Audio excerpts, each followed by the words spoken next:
Welcome to Using Social Media to Brand and Grow Your Practice, brought to you by the American Bar Association and the Martindale-Hubbell Legal Marketing Network. With more than 400,000 members, the American Bar Association is one of the largest voluntary professional membership organizations in the world. The ABA is dedicated to providing members with resources that help them become better legal professionals and to advocating for the rule of law both domestically and abroad. The Martindale-Hubbell Legal Marketing Network helps attorneys grow their practices through real-time lead generation, online legal profiles, and custom website services. And as the largest legal marketing network, they connect more consumers with attorneys than anyone else. I am Asta Madan, and I will be serving as your moderator today.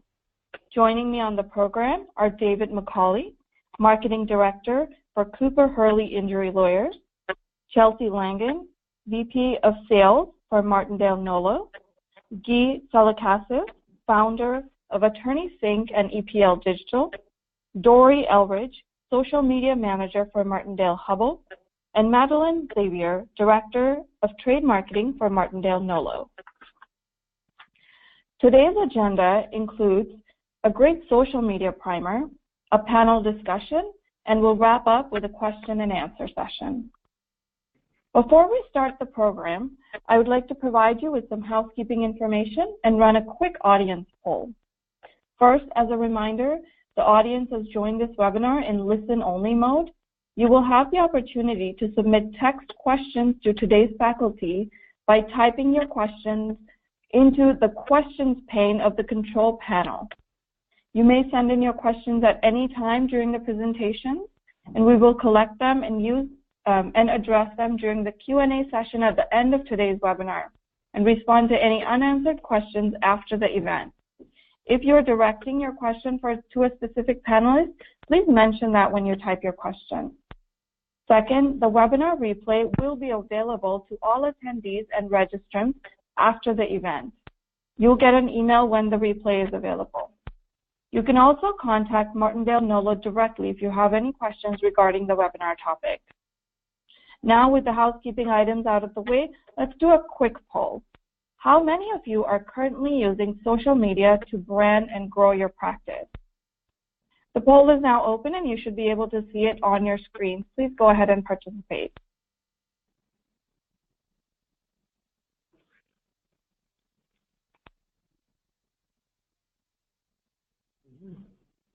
Great, we have our results, and it looks like a lot of you don't use social media to brand and grow your practice, so hopefully this webinar will be really helpful. I will now turn the program over to Madeline to get started. Thanks, Asa. And welcome, everybody. I'm so excited to talk with you today about social media. It's definitely something that I've used personally and professionally to network, share content and ideas, and engage with my network. In fact, there are like 2 billion active users on social media worldwide today. According to ABA's Law Practice Division's tech report, 25% of lawyers say that they get clients through social media as well. So social media has definitely stepped up to become an important consideration for legal marketing. It comes as no surprise if you look at this chart that Facebook and YouTube dominate with 66% of the share of visits out there worldwide. But there are actually a number of other social network websites to consider. Twitter, for example, Instagram, and Yelp.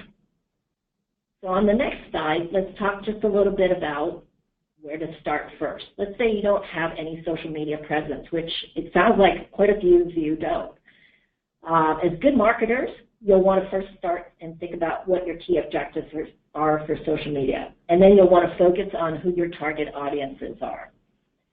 If you're anything like me, I started with a personal profile on LinkedIn, which was essentially my resume, but also my opportunity to showcase my experiences and skills and how they differ from others in my industry and my profession. So this is essentially what branding is. And branding your practice or law firm isn't any different. Let's talk about website traffic. If you're a mass tort firm, for example, I'm sorry, back to the slide before, please. Not quite done yet. If you're a mass tort law firm that deals with large class action lawsuits, driving website traffic is probably your main objective there, because you'll need to amass a huge number of consumers, and your website is key to capturing information on each of them. As you drive traffic to your site, by the way, there's also an enormous opportunity to generate leads. So social media works in conjunction with your inbound marketing. Target audiences. The more you know about your target audience, the better you can talk with them in terms of the content you provide, the graphics you develop. So be certain to know exactly who they are, their age, their key interests, their challenges. On the next slide now, you'll want to think about what channels to get started with. So according to the same ABA tech report, a lot of you said that of the social media networks that you are involved with are LinkedIn and Facebook. But again, you'll need to think about which channels really best reach and engage your target audience. So let's say your audience are really are millennials. Well, you'll definitely want to consider YouTube and Instagram as well. But if they're a more mature audience, you may not want to do Twitter. It's something to think about. And again, say you develop your social media profiles on LinkedIn and Twitter, we'll provide a guide on exactly how to do that. I'm not going to go into details about the technical aspects of that on here. On the next slide now, let's talk about content. You might have heard Bill Gates' term, content is king. Well, that's true. And when I think about great content out there, I think about Tasty's example. I first saw a Tasty posting a few months ago, and it looked like this here on the slide. It was highly visual. It made the recipe popped open into a video, and it made it look so easy to do. There were like 3 little ingredients, and I knew in the back of my mind it really wasn't that easy, but it made me click on the darn posting anyway so I could get the recipe. So it's driving the website traffic, driving me to their website.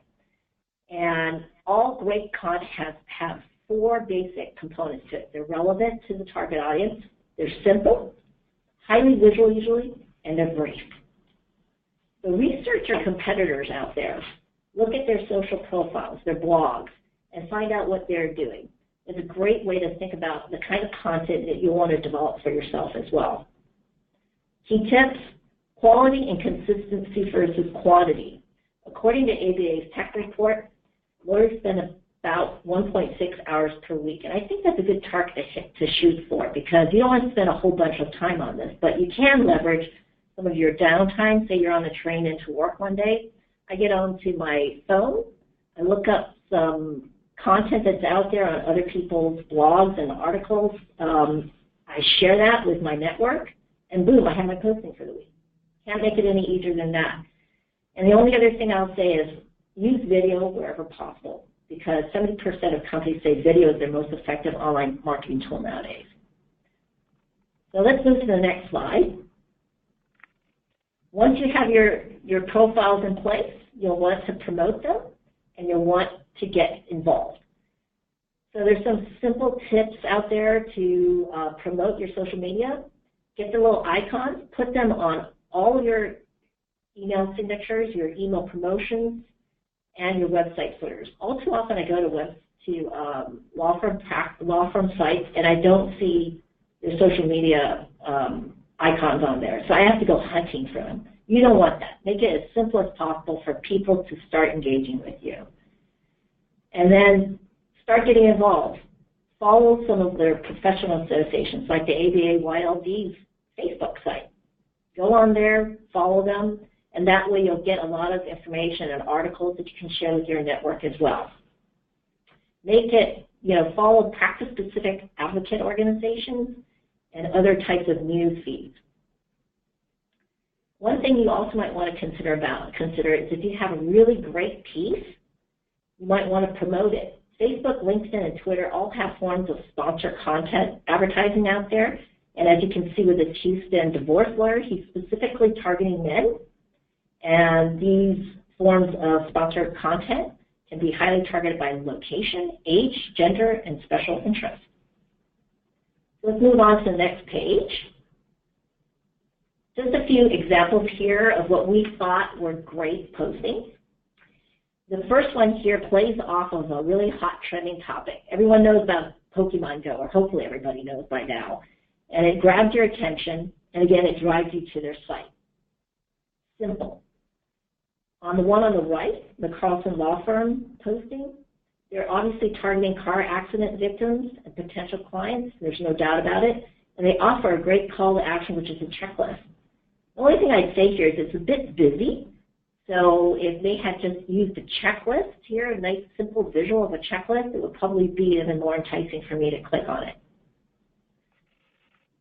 And then on the next slide, we have a few more examples here.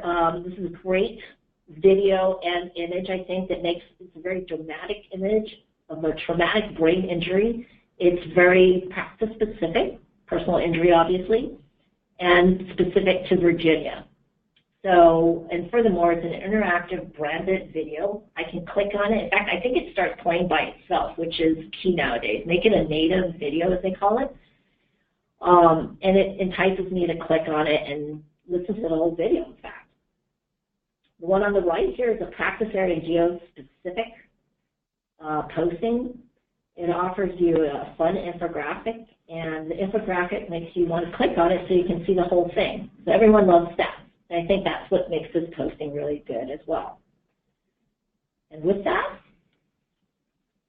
on the next slide, I'm going to hand off to Chelsea to get us started on the panel discussion. Great. Thanks, Madeline. First off, I want to thank all of you for submitting great questions, which helped me really formulate the questions for our panel discussion that we're going to move into now. We do have a lot of questions to work through, and we're hoping to have some time left for that live Q&A session that we talked about, where you can go ahead and ask our panel members any outstanding questions that you might have. So as you can see here, we're going to cover a variety of topics. So let's go ahead and get started with company buy-in. If you just want to move to the next slide, it can kind of give you a visual as to who might be responding to these questions. So let's go ahead and start the segment and talk about, company buy-in. And Madeline and David, how do you create a business case for social media to really demonstrate that, it should be part of a marketing strategy for your law firm? Madeline, do you want to start, and then David, you can follow up? Yeah, so that's a good question. Again, I would definitely think about what my key objectives are in my strategies and come up with reasons for why social media will contribute to our key objectives. Great. David, anything you'd like to add, or maybe give some guidance as to how you approached it for your firm? Yeah, I mean, we look at how social media can boost our other more traditional platforms like our website, for example. So, we pull the analytics and just show how much referral we get from, say, Facebook to our website. Okay. And then as a follow-up, how do you convince the higher-ups that you should be, repurposing existing content, like a blog post or maybe an article that you've written for your site? David, is that something that you do today, or did you have to, when you started out, try and convince somebody that you should be repurposing? Yeah, I think when we started out with the social media platforms 3 or 4 years ago, it was very much an add-on. It was the thing that people put fluffy caps on. So it was hard to get the lawyers to take social media seriously as an integral marketing strategy. But because we were producing a lot of content, we produce a blog every day.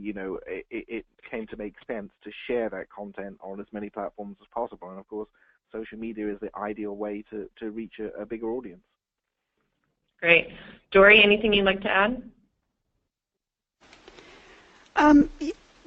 Yeah, for sure. I mean, there's one thing to keep in mind with social media is that it can be a little intimidating, because you can't really control the conversation. But like David's saying, you can lead it by putting the content out there and by having your social media profiles support the branding for your firm. Great.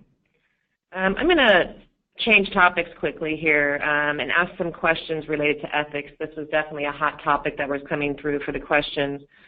So let's start with, what is and what isn't okay, and, is social media considered advertising?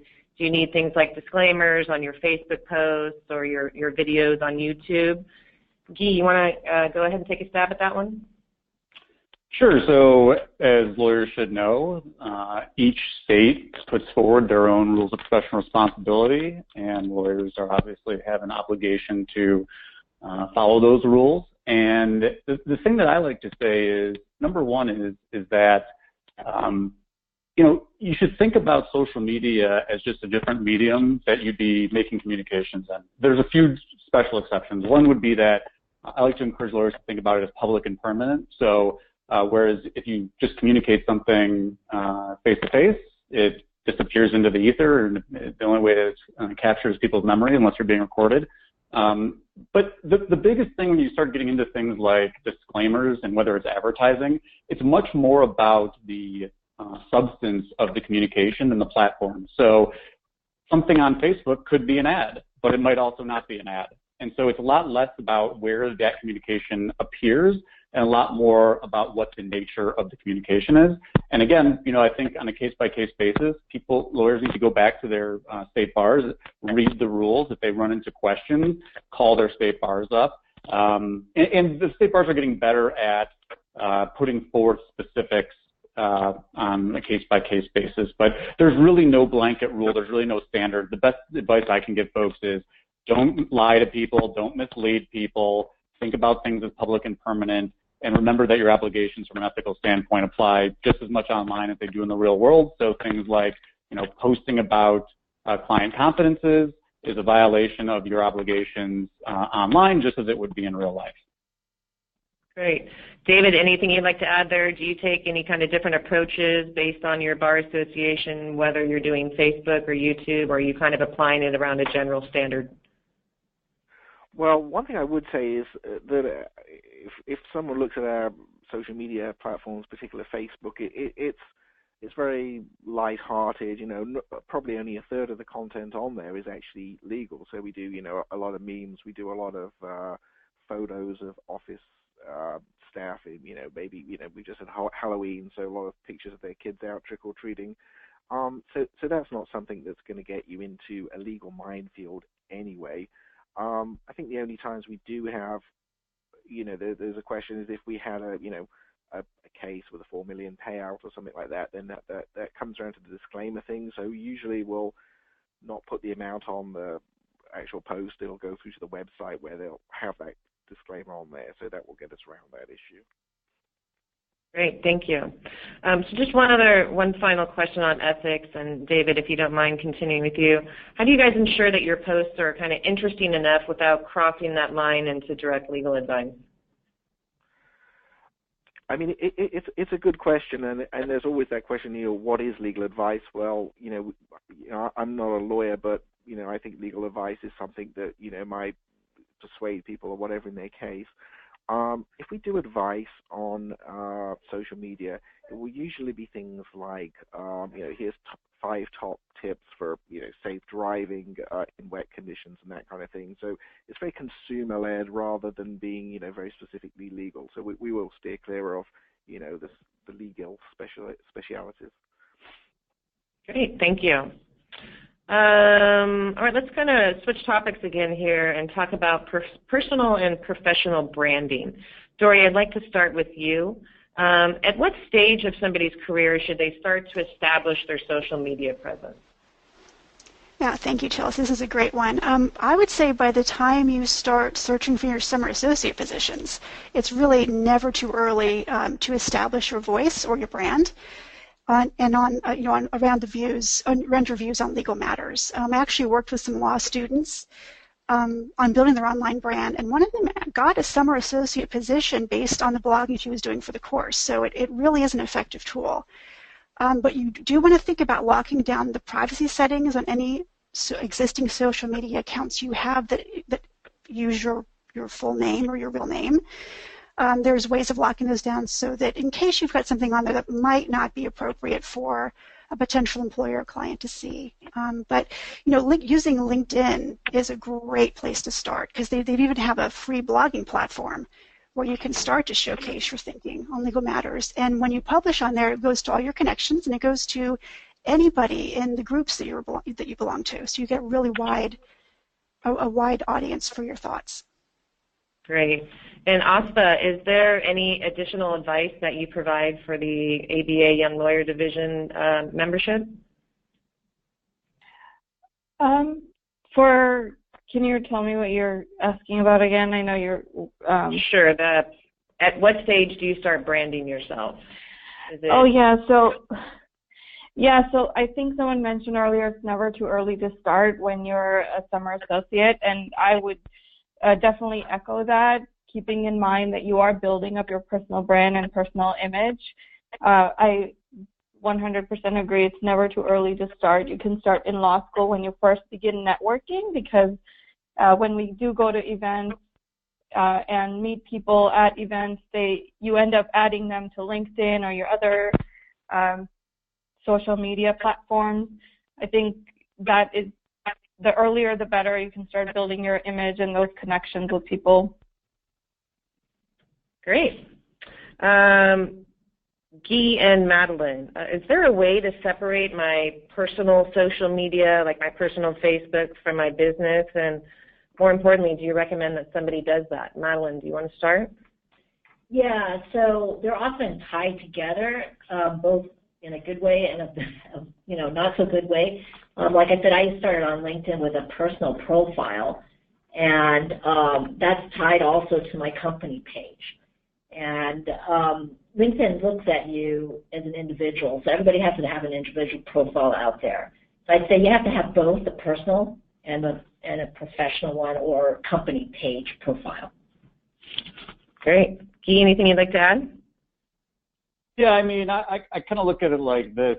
Yes, you can separate things. You can have pages and profiles, and some people have two different profiles, one for personal and one for professional. But when it comes back to do I recommend that? The answer is typically no, because if you think about social media, it's just an extension of networking. That would be like having a persona in real life that's like you as a professional and you personally.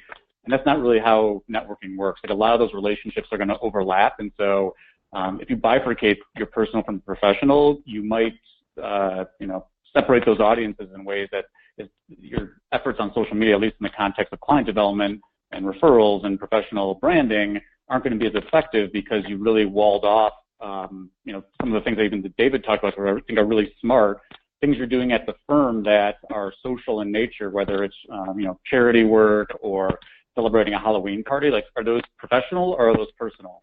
So I know lawyers struggle with this one a lot. I hear this question all the time, and there's a lot of fear around it, but there's definitely privacy settings you can set up on the different platforms, especially on Facebook, to try to limit that kind of stuff. So if you don't want certain groups of people to see certain things, you can do that. But as a general rule of thumb, I think it's a mistake to really separate who you are personally and professionally. And again, don't post anything online that you don't want people to see, period, whether that's personal or professional. Great.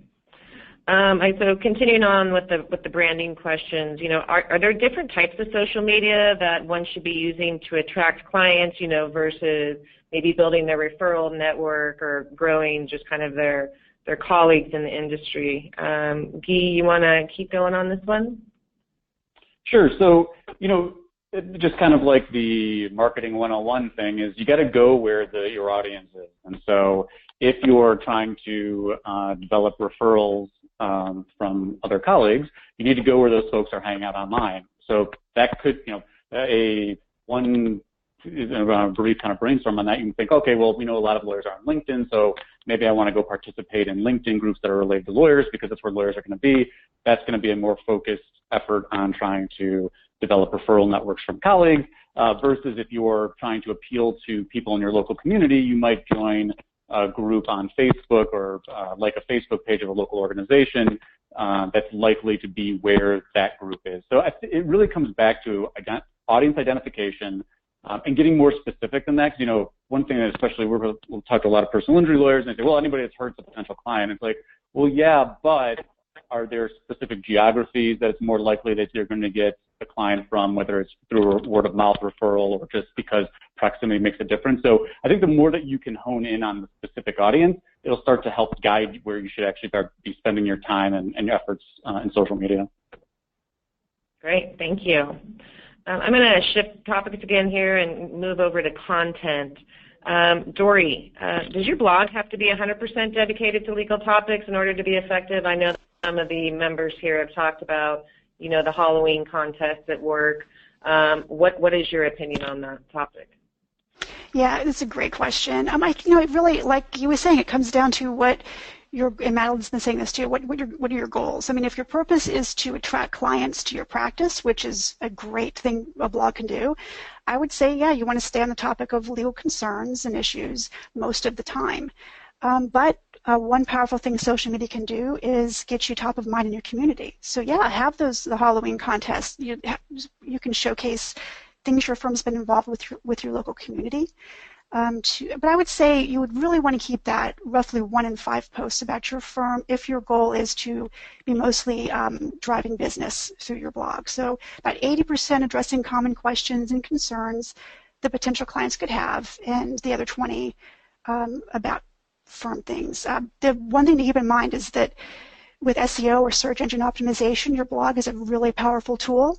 So the more you keep it on legal topics, the stronger that tool will be for you with search engine results.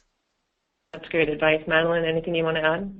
Yeah, it's an interesting thing about, putting Halloween parties and things like that on your blog. Social media, actually, a lot of the networks now offer you a way to create subpages or specific pages oriented to different audiences. So LinkedIn, you can have a page that's completely dedicated to community events or focused on the community, and you could put your postings about the Halloween party there if it doesn't pertain to the audience for your main profile.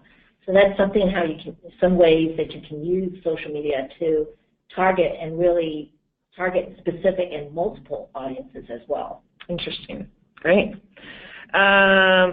This was definitely a hot topic in the questions here. Dory, is it possible to erase or remove a bad review on a social media platform, say something like Yelp?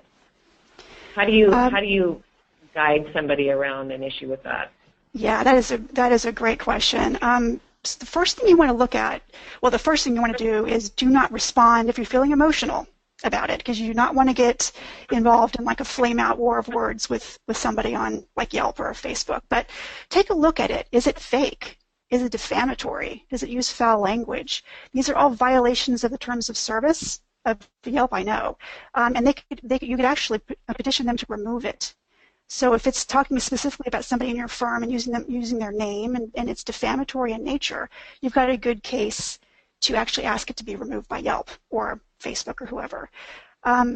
As far as replying, if you do reply, it gets really tough to remove it because you've started a conversation, and that's what these sites are all about. So unless you're correcting some kind of factual error and you're doing it in an unemotional way, I would say try not to respond. Instead, you can actually mark the review as not helpful and ask your friends and family to do the same.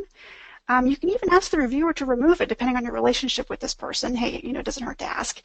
But of course, the best thing to do is to bury it with positive reviews. So we actually have some blog posts on the Martindale blog about getting those positive reviews from clients in an ethical way that you guys can check out.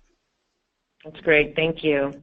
Guy, is it possible to write kind of interesting posts without damaging your business when you've got things like trending topics like Black Lives Matter? Do you think that those are subjects that are taboo, or that it's okay to speak about on your social media presence? So this is one of those things that every lawyer and every law firm are going to have to decide for themselves. But I'll say this: the more vanilla and the more safe that your postings are, the less interesting they tend to be. It's not always the case. I think that there are certain things, again, not to keep dwelling on this Halloween party stuff, but stuff that you're doing at your firm, causes that you're passionate about.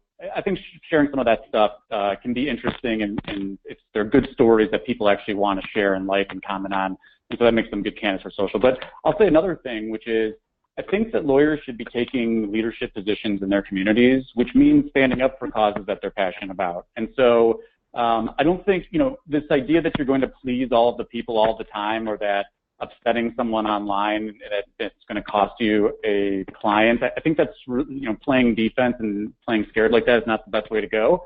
I think you should think about the things that you're passionate about in the real world, and I think you should promote those things online. And, again, there are going to be some people that are going to disagree with you, and that's okay. But there's going to be a lot of people that actually respect you for taking that leadership position, standing up for something, and that's going to attract people and endear people more than just trying to post the vanilla stuff. But, again, this is the type of thing that it comes down to what the individual interests are for each lawyer and each firm. Great, thank you. Madeline, can you explain the difference between articles, newsletters, blogs, a legal opinion, and do you have to do all of them? What's your approach there? Well, content-wise, I think the more different types of content out there, the better. Makes for more interesting stuff that you can post out there. But a blog is definitely something that will either reside on your website or somewhere else on a page. So blogs are also usually a little more casual in nature. That's kind of where we started. But a lot of people have websites with blogs that just serve as a landing page also for different types of articles that they post. And now you can write a post that is the article onto its own, but I'd say you always will want to have that post come back to your website in one fashion or another. You're going to share, of course, with somebody else's content that you might comment on, and then it goes to somebody else's site, but that also contributes to your engagement on your social media profile. So just a lot of different types of content types that you want to play off of. And is there some sort of character limit that determines whether it's a blog post or like an article, meaning if you wrote an article that was maybe a couple of pages long, could you break that up into multiple blog posts? Yeah, that's a good question. I would suggest doing that. You can create, often enough, we'll do multiple blog articles, little smaller ones, have a posting for each and every one of those blog articles that come to our website, and then we'll put all those blog articles together into what I'll call a guide or a larger piece and market that on social media as well. So a great way to repurpose your content. Great. So let's talk a little bit about calendaring. So do you think it makes sense to create an editorial calendar? And, is there a difference in performance when you're comparing things like a podcast versus a video versus a blog post? Dory, do you want to go ahead and tackle that one? Yeah, sure. We actually keep a content calendar, editorial calendar, for what we're doing because it's a bigger company and there's quite a few areas of expertise within the company. And I'm sure it's the same at larger firms or with people with a varied interest. You kind of want to make sure, depending on what type of client you're trying to attract or hoping to attract, you can certainly use a calendar to make sure you hit all the demographics and topics that you think would be most attractive to those people. Absolutely. Great. Let's talk Twitter here for a minute. Guy, is there a way to write dated posts and, to make them sound personal? So, for example, you wrote a post a couple weeks ago, but you want to tee it up and have Twitter push it out at a later period in time. Is there a way to do that? Sure. I mean, I think the thing to remember if you're talking about sharing content and timeliness, one thing is that Twitter's fast. It's almost real time. That's kind of their whole thing. But that doesn't mean you can't share old content that's still relevant to a new topic. So I think that's the part that folks struggle with is not, if you're having a conversation on Twitter and something you wrote last year is still relevant to a conversation that's going on now on Twitter, share it, right? I think trying to get too focused on like time of day of posting and, oh, this is too old. I mean, if it's still accurate, if it's still relevant, if it adds to an existing conversation, I think you should feel totally fine sharing older posts. The key is authenticity, though, right? So if you're talking about scheduling blog posts to launch just on a regular frequency because you feel like you need to be on Twitter, if you go and look at lawyers that are doing that, you see that those posts tend not to have engagement. So that means that people aren't replying with them, they're not retweeting them, they're not talking about those posts, and that's really the most effective part of social media, is to get people talking, sharing, having conversations, because that's one way you're going to stay top of mind. It's going to be a way that your referral network is going to remember you. So it's a lot less about specific timing and much more to do with, is the content you're sharing relevant? What is your audience telling you about what they think about the content? Are they liking it? Are they resharing it? Is it inspiring them to write posts about it? So, and we'll talk more about metrics coming up, but I think those are the things to think about in terms of timeliness, is listen to what your audience is telling you about it. If you're sharing old stuff that's not accurate anymore, then I would suggest you stop doing that, but don't be afraid to share older things that still tend to be relevant to a conversation. That's great advice. Thank you. I'm going to switch a little bit to kind of how do you control your content and your messaging and your viewer interaction. So, David, I'm going to start the next couple questions for you. Can you really control how your clients or your potential clients are communicating with you via social media? Meaning, if somebody comes through a social media post and then you end up retaining them as a client, how do you stop them from trying to communicate with you through Facebook, or do you worry about that at all? It's not an issue we encounter a lot, because we don't actually get many clients through Facebook. However, we've got certainly intake systems. So, as soon as they would come in, they would go into the intake system, and at that point they would be told not to, comment through social media anymore, particularly not publicly, obviously, because that could be used, against them in their case. But they would be channeled through the usual channels. So, they would be taken off social media at that point and sort of told that. Makes sense. And then, do you allow comments on your blog posts, on your website, for example, David? Or is it just a post and then you don't allow any interaction beyond that? Yeah, this is a very good question. We don't, and one reason for that is that most of the comments that come in are spammy anyway, so they're not realistic comments. Obviously, on social media sites, YouTube or Facebook, comments can go on there. They don't very often, but there are times when if they do come in, we'll respond to that person. We'll probably email them. If they want something removed, then we might well remove it, which is a win-win really, because then their comment's removed as well. So, yeah. That's great. Thank you so much for sharing that. I'm going to switch topics here again and start talking about promotions and strategy, and really, where do you start? So, Madeline, how do you start with your social media strategy? Where do you begin? So, not to sound like a tired record here, but you always want to think about what your objectives are again. So, I think it makes it more clearer for your managers too when you start with the objective. So for us, it was about thought leadership. We want to establish ourselves as a thought leader in online marketing for Martindale-Hubbell. And so it made it easier for me to show how social media and the types of articles that we're posting would help us increase reach through social media networks. I showed them exactly how many people were on each of these networks, in particular within our specific target audience. And it made for a very compelling argument for why we should be on social media. So increased reach. Great. David and Guy, so once your strategy is set, how do you establish what your success metrics are, and really, how do you track those? Especially, if you're somebody who's just starting or somebody who's maybe a solo practitioner and doesn't have a lot of help yet. Guy, you want to take that one first, and David, you could follow up?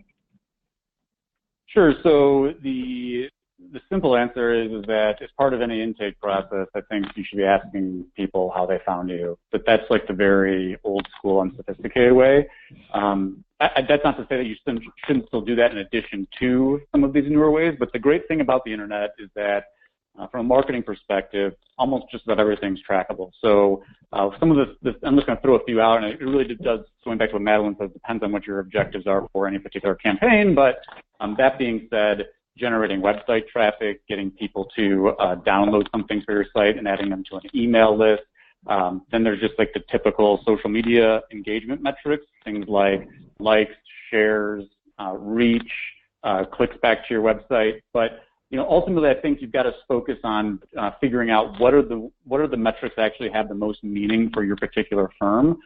Ultimately, that should be tied back to if it's anything that's to do with client development, you should be able to tie clients back. But again, the great part is if you post something on Facebook and someone clicks through, there are ways, and they go to your website and actually call you and become a new client from that. You can track that entire process. You can say, I got this many phone calls that were generated from this specific Facebook campaign, and many of those phone calls turn into clients, and you can do a return on investment analysis for the time that you spend on social media and return on ad spend for any paid social promotion that you do. So the tools are all there. It does take a little bit of learning, but there's really no substitute for that or working with someone that knows how to do it. Because ultimately, if it's marketing, like you should be thinking about things like if part of your campaign is direct response or things like return on investment or return on ad spend, you should be doing those calculations, and social media provides the tools to be able to measure all that. That's great. Thank you. David, anything you want to add around, kind of what do you consider a successful social media platform and around Cooper Hurley? Well, certainly Facebook is our probably most successful social media platform and the one we invest the most in, because obviously more people on Facebook than any other. In saying that, we're still, trying to push up our likes. You need to have a lot of likes on the social media to get, those direct referrals. I mean, we've got about 2,500. So, but a lot of those people, it's more about engagement than actually seeing us, as a firm that they want to use. I mean, as far as the tracking goes, we do ask people how they came through to us. They might say Facebook, or more typically they might say, that they came through us through the reviews on Google. And of course, Google Plus is a social media in itself. So, we have that system, but it's not particularly sophisticated. Great. So let's talk a little bit about, how do you get more of those eyeballs on your social media posts? So I have a Facebook account, I have Twitter. How do I get more Twitter followers? David, do you want to go ahead, or Guy, actually, you want to take that one first? Sure. So the first thing is I think there's a big caveat of that followers for followers' sake is not necessarily the best indication of social media success. So, there are plenty of, internet marketing spammers that will sell you followers because somehow people got in their head that, if I have 50,000 followers, that makes me look like I know what I'm talking about.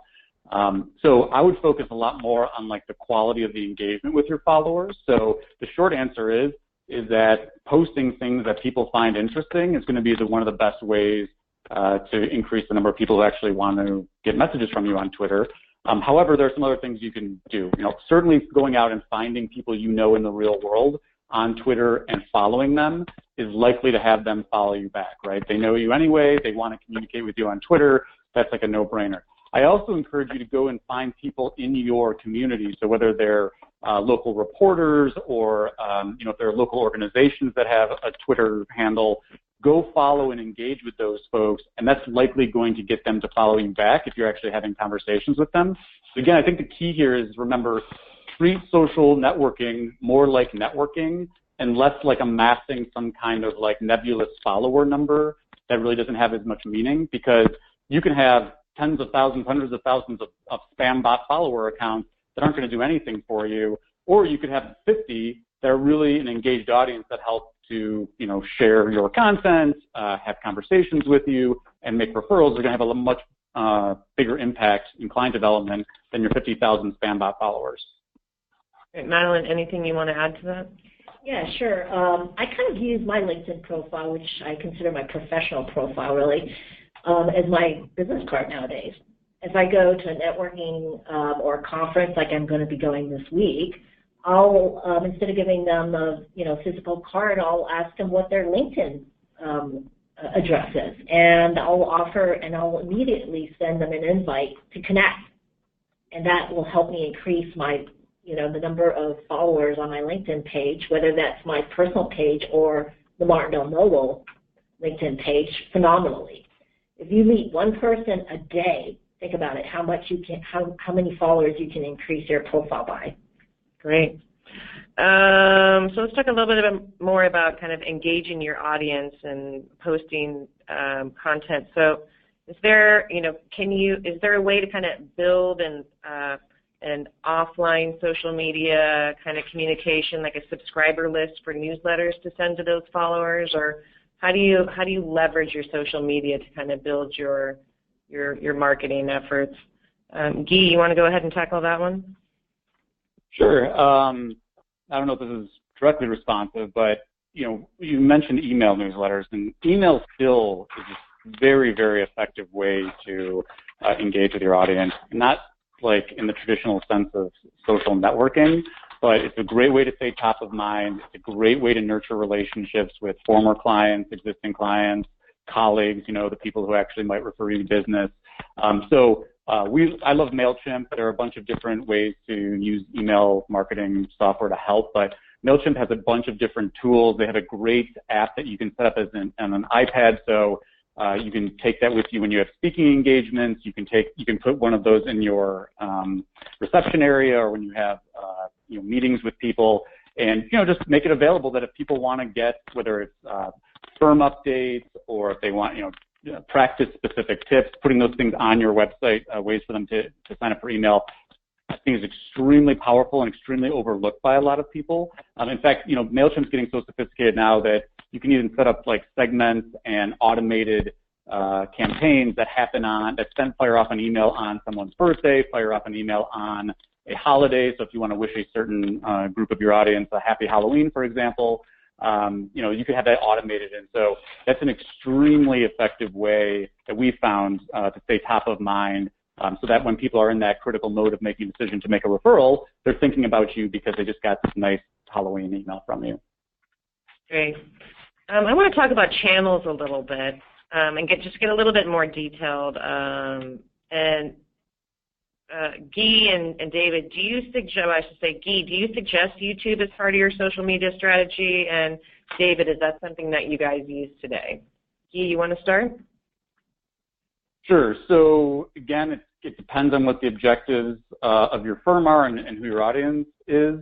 But video in general is such an effective medium for helping people understand what it's like to work with you. So they get a sense of your demeanor, they get a sense of your personality, and so things like YouTube, Vimeo, and really any of the video platforms, even hosting video on your site, extremely powerful in persuading people that, hey, I'm the right lawyer for you, I have experience in this, and we're going to get along and give them a sense of what it's like working with you. So I encourage lawyers to do that. I tend to remind lawyers not to use YouTube as like the new way to put their television commercials online, because those tend to not do as well in my experience. But if they're little information vignettes, just like getting to know you types of stuff, that stuff can be extremely powerful.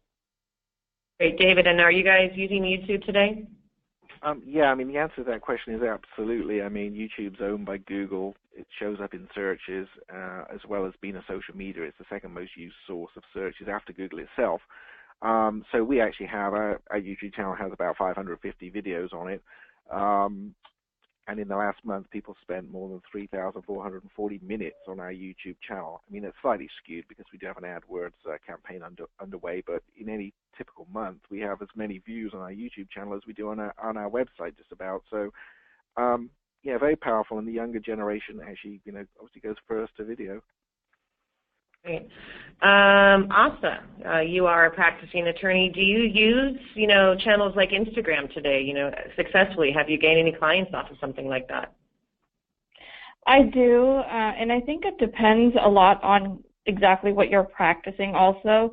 I work a lot with small businesses and tech startups, so for me, Instagram has been absolutely amazing, and I've gotten clients through Instagram and effective use of Instagram.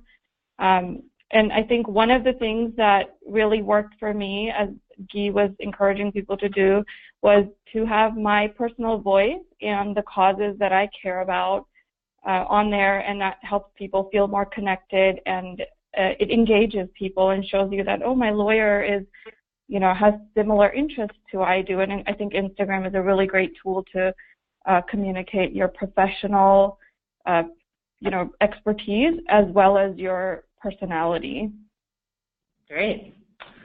All right, we've only got a few minutes left here, so thank you, panelists. This is going to conclude the panel discussion portion of our webinar. Like I said, we have a few minutes left, so we can field some live Q&A questions.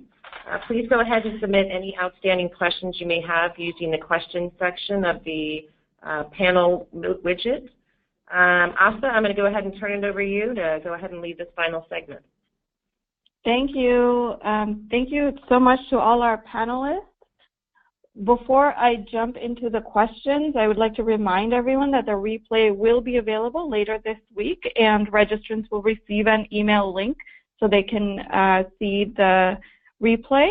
If you were not here in the beginning, the slides are available in the handout pane of the control panel for your webinar, so you can actually access the slides right now.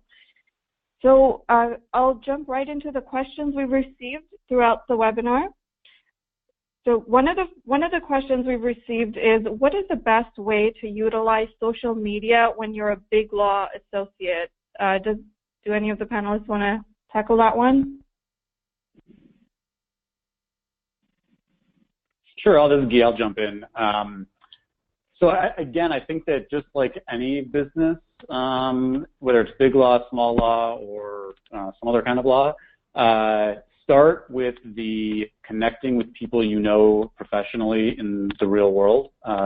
So going places like LinkedIn, starting to, if part of your responsibility is business development, starting to create and nurture some of those relationships that you have in real life, and taking those online, that's the starting point. I think LinkedIn's a good place to go. If there are other places where the people who might be good potential clients for you are on LinkedIn, go there. And so the one thing, if you're a big law associate too with LinkedIn, and I would encourage you to check with your firm about if you have a firm social media policy and all that kind of stuff. But it all comes back to the same thing, which is going to the places where your target audience is and having conversations with them, much like you would do in any kind of professional networking setting. You just happen to be doing it online. Perfect, thank you. And as a follow-up to that, this is a question we received from a few of the attendees, is how do lawyers figure out what their target audience is and who might refer business to them? How do you target that and figure it out? So that can be a really tough question, but it starts with, I always say, think about who the people are that you help, who you want to have as clients, and just start brainstorming it and start thinking about the types of issues they're facing. A lot of people, when they're interfacing with lawyers, lawyers tend to think of things from a legal standpoint, but there's a lot of people that are potential clients that don't even realize that they have a legal problem yet. They have some kind of life problem. So start thinking about those things. Ask people that you know how they would describe what it is that you do, and how they would go about finding a lawyer like you or a solution to their legal problem or their solution to their life problem that you might be able to solve. And listen to what they're saying and write that language down, because they're going to tell you a lot of their approach to actually finding a lawyer. And then that will help inform where you should go, because obviously if people that are likely to be your potential clients are telling you how they're going about finding a lawyer, you want to go to those places that they're telling you. Great, thank you. Oh, Asa, I'd also say, I'd add to that, in terms of finding a good target audience for you, is I'd go and take a look at other websites of other types of lawyers within your practice area and even in your particular region. Take a look at who they're targeting, what kind of articles and what their practice areas are, and find a niche for yourself. Really try to see what can differentiate you from the others out there. And in a particular area, there might be a ton of personal injury lawyers out there, but find a particular part of personal injury that is not being addressed out there and focus on that. Okay, great, thank you. This next question, if Dory can answer that'd be great. Do you have any tips for the best ways to share articles or content from other websites? Should we be analyzing the article, writing a summary of it, or doing something else to get a better response and engagement? Yeah, thank you. That's a great question. First of all, you want to make sure you're not just straight up plagiarizing. You do want to definitely add your own spin. If you're sharing an article on like Facebook or LinkedIn, you would certainly, especially if it's like about a recent law, you would talk about how that could trickle down and affect your local community or your state. This shows people your understanding of the law. It shows them how relatable you can be, how you're going to explain things to them in a way they can understand. It shows them where your interests are and what it's like to work for you, very similar to the way YouTube works, like the other panelists have been talking about. So you do want to definitely always add your own take on the article, and you can even use the article, like excerpt quotes from it into your own blog post. Make sure it's just an excerpt. You don't obviously want to copy and paste someone else's work into your own. Just be careful of that. Okay. Madeline, do you want to answer that as well, if you have any tips for sharing content from other websites? You talked about that earlier. Yeah, no, again, I would use every opportunity, like breaks or times when I'm not busy, to kind of just browse articles out there related to my interests and potentially the interests of my target audience. Share it, put a little, big tip I have is don't make it lengthy. Make a quick little interesting question, pose a question to your network, and send out the posting. Questions draw a lot of attention and engage, better yet, engage people in the discussion. Okay, thank you. This next question is about basically using buzzwords. Guy had mentioned earlier that newsletters are still a really strong way to engage your audience. Are there any buzzwords that entice people to open emails, especially as they refer to millennials that don't tend to use email as much as others do? Well, one thing we do is we do quite a lot of raffles and competitions like that. So that's a good way of getting people in through social media, and then we capture them on our database. You find if people think they're going to win something, then they're more likely to become engaged. And then we go through the whole process. We'll video the drawing and announce the winners and all that, and it just gets them engaged in the whole process. That's a really great tip. Thank you. And this is the last question. We're just about to wrap up here. Actually, surprisingly, have a few of these. What do you all think about selfies with clients? Are they too personal, too unprofessional, or effective? And everyone can answer. You want to go one by one?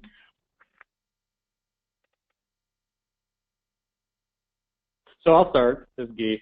The first thing is I'm going to take it back to ethics and whether or not you should be sharing pictures of your clients and yourself, especially online, can have some serious ethical consequences. So obviously you should get consent in advance. But I think the other thing too is like, what is the message you're trying to convey with your selfie? So like, you're just sharing that this person's a client of yours. I mean, unless this is like a celebrity that you want to show that they're your client, I don't know that the selfie is the best format for that. On the other hand, having testimonials, video testimonials of clients talking about what a great experience it was working with you, I think that can be very powerful. But again, you've got to make sure you're meeting those ethical obligations in advance. So I don't see a ton of benefit, but I'd love to hear contrary positions.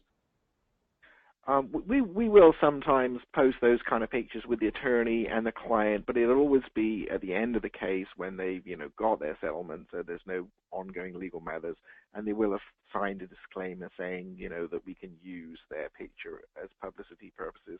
I mean, we don't we don't get a picture of every single client, but we do now and again take a few. Great. Yeah. Seems to be a hot topic. Go ahead.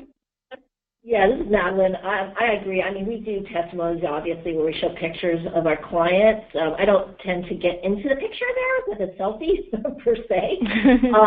But I do focus on the story at hand as opposed to any specific information about the client, per se, or the nature of, I guess in case of a particular client for a particular lawyer, I wouldn't say anything related to the cases that they're on or related to. Okay, great, thank you. We have a lot of other great questions, but that is all the time we have today. Before we end, we'd like to share some additional resources with you. The slide will be included in the follow-up email that will be posted online, and as I mentioned, the replay will also be available later this week and will be emailed to you.